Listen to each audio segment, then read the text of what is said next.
नमस्कार बच्चों, मैं हूं आशीष मीणा और आप देख रहे हो मेरे यूट्यूब चैनल आशीष मीणा से सलाह को। आज की वीडियो में हम चर्चा करेंगे आर्मी से जुड़े हुए 30 प्रश्नों के बारे में। कितने प्रश्न? 30 प्रश्नों के बारे में जो आर्मी अग्निवीर सभी एग्जामों के लिए महत्वपूर्ण है। सभी के लिए नहीं, जो आर्मी से रिलेटेड भर्तियां हैं उन सभी के लिए बहुत ही महत्वपूर्ण है। ओके, तो ये परीक्षा जब भी शुरू होगी ये प्रश्न पूछे जाएंगे। जो टिकेगा वही वर्दी लेगा। वैसे तो भीड़ बहुत है, जो पढ़ेगा वही वर्दी ले सकता है। वैसे तो भीड़ बहुत है इस दुनिया में और 100% आपका सिलेक्शन होगा यदि आप अच्छी तरह से पढ़ोगे तो। ओके, देखते हैं प्रश्न। पहला प्रश्न है, रूसी क्रांति की शुरुआत किस वर्ष हुई? तो हम बातचीत कर लेते हैं सबसे पहले कि ये प्रश्न किस क्लास में आया था। ये प्रश्न अभी वर्तमान में कक्षा 9 में है, पाठ अध्याय 1 है, यानी कि पाठ 1 है। तो रूसी क्रांति की शुरुआत किस वर्ष हुई है? तो इसका उत्तर होगा बी, वर्ष 1917 में। क्या हुआ था? रूसी क्रांति। ओके, दूसरा क्वेश्चन है, union of Soviet socialist Republic कब अस्तित्व में आया था? Union of Soviet socialist Republic एक संघ यूनिस्टिक यानी कम्युनिटी है, यानी कि एक संगठन ही है और अस्तित्व में आया यानी कि सबको कब प्रकाशित हुआ है, सबको दिखने लगा। तो ये हुआ था डी में, वर्ष 1923 में। और एक बात और करते हैं इसके बारे में, इसका एक ग्रुप यानी कि संगठन है, टाइटल टाइटल नहीं, एक हैंडल है। तो कहाँ पर है? ट्विटर पे है। कहाँ है? ट्विटर पर एक इसका हैंडल भी है और ये वर्ष 1923 में सामने आया था। Union Soviet socialist Republic, short में से यूएसएसआर कहते हैं। ओके, तीसरा क्वेश्चन है, वैज्ञानिक समाजवाद का सिद्धांत किसने दिया? जो वैज्ञानिक समाजवाद है, वैज्ञानिक समाजवाद ये भी एक सिद्धांत है, तो ये किसने दिया? तो इसका उत्तर होगा सी, ए व बी दोनों ने, यानी कि एंगेल्स ने भी दिया था और कार्ल मार्क्स ने भी दिया था। कौन सा सिद्धांत? वैज्ञानिक सिद्धांत। वैज्ञानिक सिद्धांत अलग है, वैज्ञानिक समाजवाद अलग है। ओके, ये दिया था। पांचवा है, चीन के जनवादी गणराज्य की स्थापना कब? चीन के जनवादी गणराज्य की स्थापना हुई, चीन में जो गणराज्य हैं यानी कि जो राज्य हैं उसकी स्थापना कब हुई? तो इसका उत्तर होगा पांचवे का सी, वर्ष 1949 में। जनवादी गणराज्य। एक प्रश्न छूट गया शायद यार। चौथा प्रश्न देखते हैं दोबारा। बी सही है, सही है। चौथा आया नहीं था यार। चौथा ये है, चीनी क्रांति का नायक कौन था? तो इसका नायक था बी, सुन यात सेन, चीनी क्रांति का नायक। ओके, छठा है, यूरोप का मरीज किसे कहा जाता है? यूरोप का मरीज किसे कहा जाता है? ये शहर का बारे में बताना चाहता है, यानी कि यूरोप का मरीज यानी उस शहर को मरीज के नाम से जाना जाता है। तो उस शहर का नाम है तुर्की। यूरोप का मरीज शहर कौन सा है? तुर्की। इसको जाना जाता है मरीज शहर। ओके, सातवां है, फासिज्म। फासिज्म का जन्मदाता किसे माना जाता है? शायद कोई भगवान होगा या कोई और होगा, लेकिन फासिज्म का जन्मदाता किसे माना जाता है? तो वह उत्तर होगा इसका ए, मुसोलिनी। किसको? मुसोलिनी। फासिज्म। ओके, आठवां है, निम्नलिखित में से किस व्यक्ति ने एक राष्ट्र, दोबारा सुनो, निम्नलिखित में से किस व्यक्ति ने एक राष्ट्र एक नेता का नारा दिया था? एक राष्ट्र एक नेता का नारा किसने दिया था? तो इसका उत्तर होगा 8वीं का ए, हिटलर ने। किसने दिया था? हिटलर ने। एक राष्ट्र होना चाहिए और एक नेता का नारा होना चाहिए। ओके। 9वां है, त्रिगुट का निर्माण निम्न में से किस शहर ने किया था? त्रिगुट का निर्माण निम्न में से किस देश ने किया था?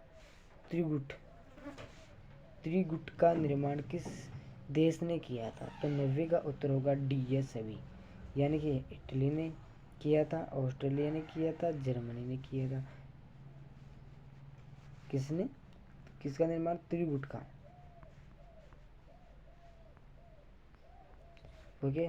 10वां है, निम्न में से एक कौन सा देश मित्र राष्ट्रों में शामिल था? निम्न में से एक कौन सा देश मित्र राष्ट्रों में शामिल था? तो जो प्रश्न अभी वर्तमान में 9वीं में भी है, पिछले क्वेश्चन में से एक दो और एक बताया नहीं, भूल गया। तो कौन सा निम्न में से एक कौन सा देश मित्र राष्ट्रों में शामिल है? तो 10वीं का उत्तर होगा डी, ऐसे भी, इंग्लैंड, जापान, अमेरिका। ओके, ये क्या है? मित्र राष्ट्र हैं। ओके। 11वां है, फ्रांस की क्रांति की शुरुआत किस वर्ष हुई? ये भी 9वीं में है, इसीलिए तो कहते हैं कि पिछली किताबों को ध्यानपूर्वक पढ़ें, इसीलिए कहते हैं फ्रांस की क्रांति की शुरुआत किस वर्ष हुई थी? तो शुरुआत उसकी हुई थी 11वीं का उत्तर होगा सी, 1789 से। फ्रांस की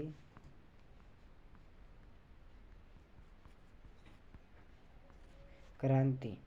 ओके, और ये किस में पूछे जा रहेंगे? आर्मी में। ओके। 12वां है, जर्मनी के एकीकरण हेतु बिस्मार्क ने किस नीति का अनुसरण किया था? जर्मनी के एकीकरण हेतु बिस्मार्क ने किस नीति का अनुसरण किया था? ये क्वेश्चन वर्तमान में 10वीं में है, 10 में भी है, न दोनों में है। किस में है? 10 में है, बोर्ड क्लास है, बोर्ड है 10वीं, और उसमें भी यही है। तो 12वीं का उत्तर होगा ए, लौह एवं रक्त रीति की नीति, लौह एवं रक्त की नीति। ओके। 13वां है, किस वेद को भारतीय संगीत का मूल कहा जाता है? किस वेद को भारतीय संगीत का मूल कहा जाता है? ये 8 में है। कौन सी में? 8 में ही क्वेश्चन है ये, सर 9वीं में, 9वीं में, 9वीं, शायद 9वीं में या 8 में, दोनों में से एक में है, लेकिन दोनों में से ही है। किस वेद को भारतीय संगीत का मूल कहा जाता है? तो इसमें से उत्तर होगा 13वीं का डी, सामवेद, संगीत का मूल।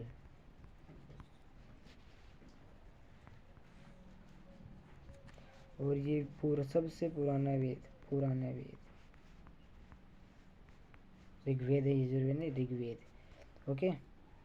14वां है, महात्मा बुद्ध को किस स्थान पर महापरिनिर्वाण प्राप्त हुआ था? महात्मा बुद्ध को किस स्थान पर महापरिनिर्वाण प्राप्त हुआ था? तो इसका उत्तर होगा 14वीं का डी, कुशीनगर। कहाँ हुआ था? कुशीनगर में। और ये तो नहीं है शायद उनमें से, ये तो श्रीमद् गीता में ही है। 15वां है, भगवान बुद्ध ने पहला उपदेश कहाँ दिया था? भगवान बुद्ध ने अपना पहला उपदेश कहाँ दिया था? ये है 1 से 6 तक क्लास में। 15वें का उत्तर होगा डी, सारनाथ में। कहाँ? सारनाथ में। 17वां है, बुद्ध का जन्म कहाँ हुआ था? किसका जन्म? बुद्ध का जन्म। तो बुद्ध का जन्म हुआ था लुम्बिनी में। कहाँ हुआ था? लुम्बिनी में। क्या हुआ था यहाँ? बुद्ध का जन्म। ओके। अगला प्रश्न है आपका 17वां, जैन धर्म की पहली संगीति कहाँ हुई थी? जैन धर्म की पहली संगीति कहाँ हुई थी? संगीति। ओके। तो इसका उत्तर होगा बी, पाटलिपुत्र में। क्या हुआ था यहाँ? जैन की संगीति। ओके। 18वां है, रांची का स्तूप कहाँ था? रांची या सांची बोला जाता है ना, तो रांची का स्तूप कहाँ था? तो 18वें का उत्तर होगा बी, अशोक में। कहाँ था? अशोक में। 19वां है, भारत का नेपोलियन किसे कहा जाता है? यह 10 में। भारत का नेपोलियन किसे कहा जाता है? कौन से में? 10 में ही, प्रेजेंट टाइम में, वर्तमान में। तो 19वें का उत्तर होगा सी, समुद्रगुप्त।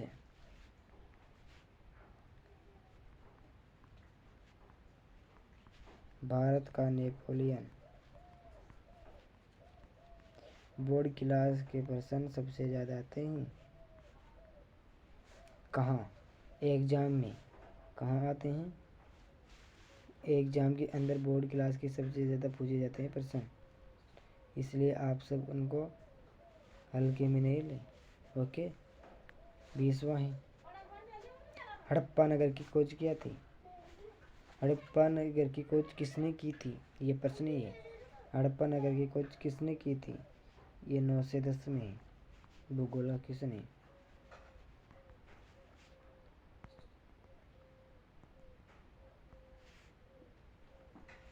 9 से 10। और किसका है? जियोग्राफी का। ज्योग्राफी का क्वेश्चन है ये। इसका उत्तर होगा 20वें का ए, सॉरी बी, दयाराम साहनी। किसने की थी हड़प्पा नगरी खोज? दयाराम साहनी ने क्या कहा था?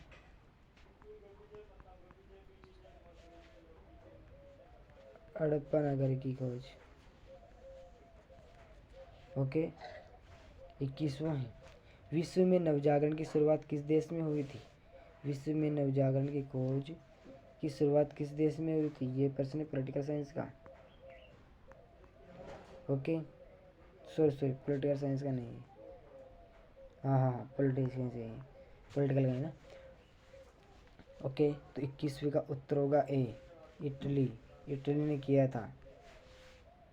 23वां है, यूरोप में धर्म सुधार आंदोलन की शुरुआत किस देश में हुई थी? सॉरी कैसे हुई थी? यूरोप में धर्म सुधार आंदोलन की शुरुआत कैसे हुई? किसने की थी? किसने की थी बताओ? तो इसका उत्तर होगा डी, मार्टिन लूथर ने। किसने? मार्टिन लूथर ने क्या कहा था? धर्म सुधार आंदोलन की शुरुआत।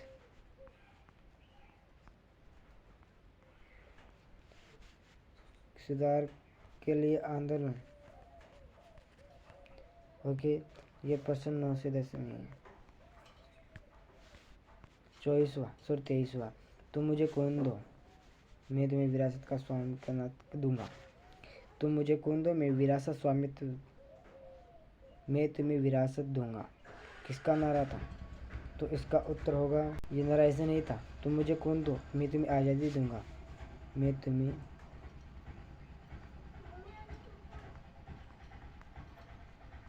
आज़ादी दूंगा, ये था सुभाष चंद्र जी बोस का नारा।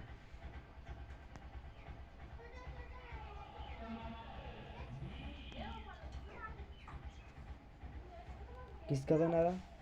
सुभाष चंद्र बोस का। सुभाष चंद्र बोस का नारा था ये। ओके।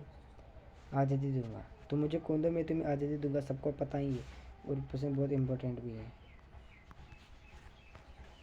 24वां है, करो या मरो का नारा किसने दिया था? बहुत खतरनाक नारा है ये, करो या मरो, डेंजर। इसमें इसकी चपेट में लाते हैं बहुत सारे लोग, पता नहीं क्या करते हैं। तो 24वें का उत्तर होगा किसने दिया था नारा? तो आप सबको पता है, ये दिया था महात्मा गांधी ने। महात्मा गांधी ने दिया था क्या नारा? हाँ, उसने दिया था, करो मरो, आपको नहीं मरना है। 25वां है, दिल्ली चलो का नारा किसने दिया था? नारे बहुत आ रहे हैं। दिल्ली चलो का नारा किसने दिया था? इम्पोर्टेंट है। तो 25वें का उत्तर होगा सी, सुभाष चंद्र बोस ने। सुभाष चंद्र बोस के 2 नारे आ चुके हैं, इम्पोर्टेंट है। 26वां, इनकलाब जिंदाबाद का नारा किसने दिया था? सबको पता है, सबको पता है, नारा बहुत ही खतरनाक है, ये दिया था भगत सिंह जी ने। किसने दिया था? डेंजर है।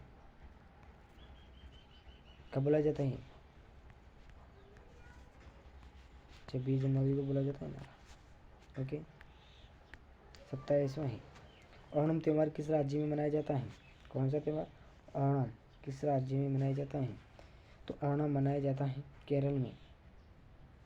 कहाँ मनाया जाता है? केरल में।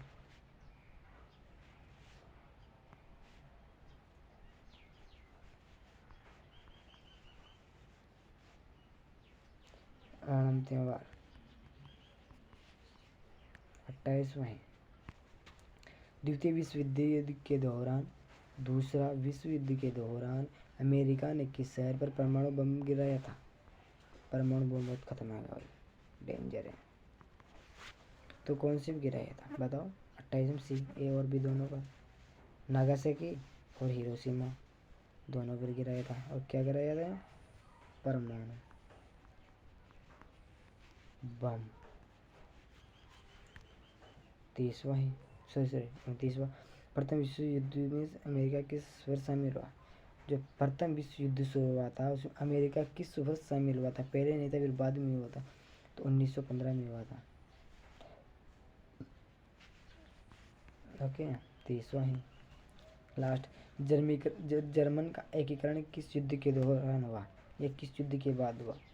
जर्मन किस युद्ध के बाद हुआ? तो ये प्रश्न 10 में है और एग्जाम में बोर्ड की। तो इसका उत्तर होगा अभी प्रशांत फ्रांस युद्ध।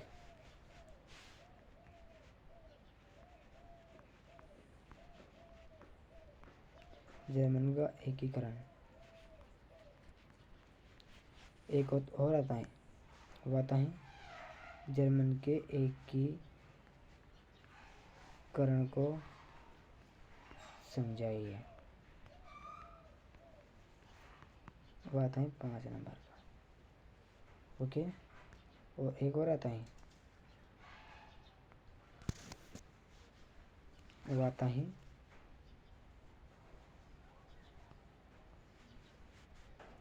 जर्मन को